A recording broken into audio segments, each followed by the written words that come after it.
Hi everybody, this is Scott from the Knobs and Handles store in Prairie City, Oregon. Today we're going to talk about a question, and the question is very common, and people want to know if they can take a pair of antique doorknobs like we supply and have them used as a set of operable or turning doorknobs in their modern door. And I say, absolutely you can. But there are things that you need to know. And so I want to answer some of the questions, some of the well, why kind of questions. So I have here some stuff. So here is a modern doorknob set, right? And inside of it, and I'm going to say something. When I say typical, every manufacturer is a little bit different, right? So we have to make sure that when I say typical, that's just kind of average, normal, everyday. Doesn't mean that's what's in your door. Doesn't mean that's what's in your neighbor's door, but probably. Okay, so on this modern one, this is a Schlage, and it has a spindle, which is this piece right here that connects the two doorknobs together. But it has a round section in the middle, and then it has this kind of half-cut piece of steel that wraps around it and goes between the two. And what that creates is a hole that these guys have to go through is going to be in the lock mechanism. And it is going to look like, let's run over here, it's going to look like that. Okay? And so that is kind of the same shape. You see that weird cutout shape, you know? So that's not going to work with old spindles. And the spindle is this piece right here. Here's an old set right here. Here we go. So that's not going to work in here. This piece is the spindle that connects the two knobs. Well, this is square, not funky shaped, right? And it's a size that is not used on modern hardware. When I say modern, I mean anything post, in rough numbers, post 1940 to 1950, right in there. That's when the transition was from all these funky shaped things, from this, which was somewhat of a standard. At least the shape was a standard. Sometimes the sizes were different. But here are some, this is a smooth one. It has holes in it, right? So this is just a straight smooth shank with holes. The holes are threaded. The screw goes in through the shank of the knob and into that spindle. These came out later. These are threaded, and the threads are not standard. So there's a range of threads, and that's your threads per inch, your TPI. And so every manufacturer is different. Types of knobs were different. So there's no big, you can't just say, oh yeah, I have one of those, without trying it on another knob that you want to get and put in there from somewhere else. That's just disaster. This is one that has the screws in it, and it also has some washers or spacers. These are actual spacers from Sargent Company from about 1900, and so those help to get play out when you install them. And are super important, actually. They make life feel better with your knob set. So where I'm going with this is that this set is going to be taken off your door, and then you're going to go, oh gee, I have this lock in here. Well, you have to take it out too. So there's two screws on the end. You just pull that baby out of there, and there you go. Now you've got about a 1-inch hole here, and you have a hole here that's about 2 1/8 inches. Now, what's going to happen is that big hole's got to get covered.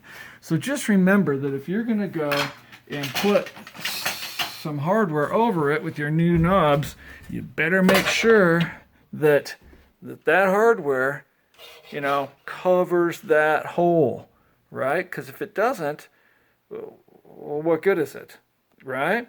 And also on a piece of rectangular hardware like this, you've got 2 holes at the bottom, 2 holes at the bottom and the top. So that holds that plate on there nice. The shank goes through that hole over to the other knob, through the hole that's in the middle of the tube latch, which I'm going to show you. This right here, these are the way tube latches used to look. Now, again, there was no standard. Everybody made them a little bit different. But this is an old one from about 1940. I actually provide, I sell them, and you can get these in other places. This is a brand new tube latch, but actually it's sized, so this hole right here, the sizing is, the big square part of it is about 9/32. That is the most common average sized spindle. Like all these spindles are about 9/32. So these spindles, you know, that will fit in there, and that's how you turn your mechanism, which opens the door. So, and I have this is in a oil rubbed or aged bronze. It's both the plate and this guy, but also I have silver chrome ones and then just brass. And chrome ones, yeah, anyway, so it doesn't matter. Or you can paint it like that guy did, you know, 100 years ago or whatever.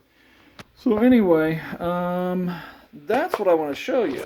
So you can take them, just pull all that guts out, take this guy here, slide him in there, 2 screw holes, he's in. Now these are 2 3/8 inch. I don't make big ones. These are 2 3/8. So the distance from let me go right here, the distance from the outside of this plate to the middle of that hole is 2 3/8 inches. I'm going to spin around right here. I'm going to show you something. If you have this, if you measure from the edge of this door, the literal edge right here, to the middle of this hole, that's 2 3/8 inches. So that's your setback, right? And most doors, which are mostly passage doors, right? Inside interior doors are 2 3/8. Entry doors can be 2 3/4. But we're not going to talk about those. We're talking about most doors, which is your interiors. If you want to talk about entry doors, you will need to send me an email or call me. So we got to make sure that we have the right size plates to cover the holes. You don't want to use a rosette. This is on a dummy knob, but I'll show you why. This is hard to explain to people, but then they get it when I do this. Okay, there's the hole. Well, this one actually is about just roughly 2 1/8. So it actually fits over that hole. But what the problem is you can see daylight through these holes. Yeah, there's no wood to mount this thing onto this door, right? If that hole was 1 inch across, you know what I'm saying? You can put this on there, put your screws in, boom, cover it all nice and dandy. But if you have a modern door with already a pre-cut hole, pre-drilled, 2 1/8 inch hole, you need to get plates, not rosettes. I'm sorry, we can't do everything on the planet, but we all have plates that we can do that with. It's not a big deal. So that's what we got going on, everybody. I just want to let everybody know that we have options, and that and they will fit. Again, they'll fit the vast majority of the shanks out there. Now there are bigger ones.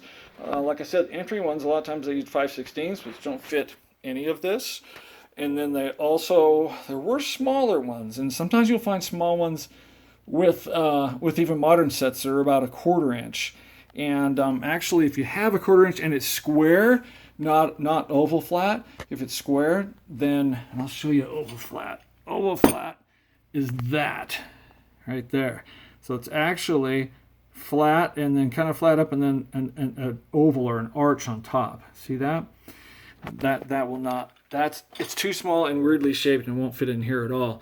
But 1/4 inch will fit if you just turn it 45 degrees into that kind of star section. So that's all I have for you. Again, if you have any questions, you just always get a hold of us.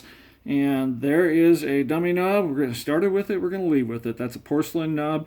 That is actually the rosette is cast iron, and it's copper plated, so it's japanned. So this whole thing was about 1915. And of course, being a dummy knob, you can stick it wherever you can, as long as you have wood behind it to screw the screws into.